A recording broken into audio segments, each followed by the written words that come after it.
Hi, Janine Cozy here. I am here today to tell you about 3 backyard plants that you likely have that you didn't know you could eat. First of which is bishop's weed. So bishop's weed is also known as goutweed or snow on the mountain.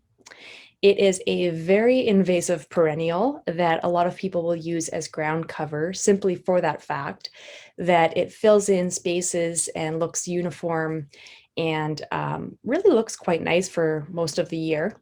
So this plant, we often find ourselves yanking out from places where we don't want it to grow.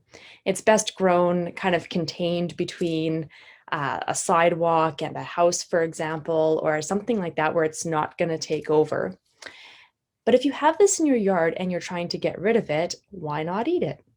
So this plant is a part of the Umbelliferae family and or Apiaceae families, depending on which books you look that up in.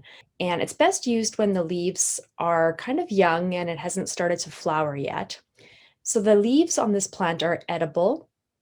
These leaves can be tossed in soups and stir fries and salads.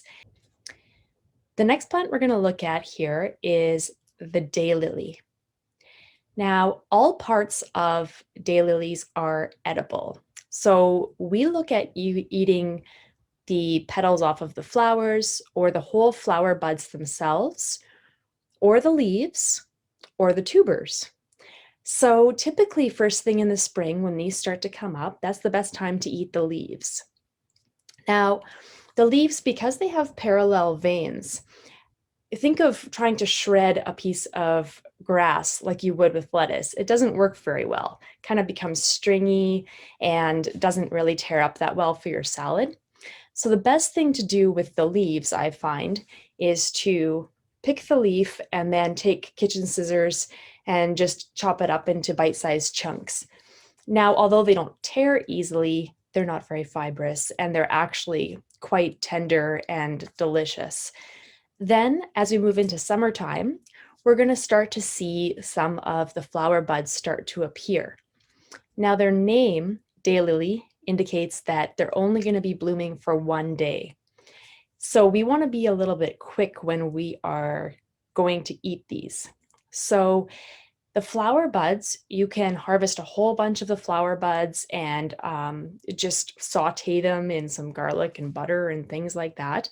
Or you can wait for the flowers to open, in which case all that I do is just I take the flower and I take out the stamen just because they're kind of tickly and full of pollen. Not that you can't eat them, but they're just, I don't know, not as great texture-wise as just the petals. And I just take the petals and toss them into salads for the most part. Then towards the fall, we can harvest the tubers. So the tubers, keep in mind that if you harvest all the tubers, your plant will die and you will not have any more. So the tubers are good to harvest if you were already going to be dividing that plant. So this could be done in the spring or the fall. That's when most of the energy is stored in those tubers so that they're nice and full and plump. And these tubers are typically about the size of your finger. And when you harvest these, they are fantastic, just roasted in the oven. Again, put some garlic and oil on anything and it's probably going to taste good, but these tubers are spectacular served up that way. Hostas are found in many yards in Regina, typically in the shade. The leaves can be different colors of variegated greens and whites. They can be solid green, they can be kind of a greenish blue color. There's many different types of hostas out there, and you'll find that each one tastes just slightly different from every other one. Now, hostas aren't quite as forgiving when you take their leaves. They can get a little lopsided and not look quite as attractive. So when you are trying to harvest the leaves, what you're doing is you're actually harvesting the shoots when they first come up out of the ground before the leaves get too mature. And when these leaves and these shoots are coming out of the ground, if you take them strategically from the perimeter of the plant and you're just taking a couple here and a couple there, then your plant will still leaf out big and beautiful and full. Another way to eat these plants is to wait until they flower. And these flowers can be used to garnish your cakes and salads, and they are completely edible as well.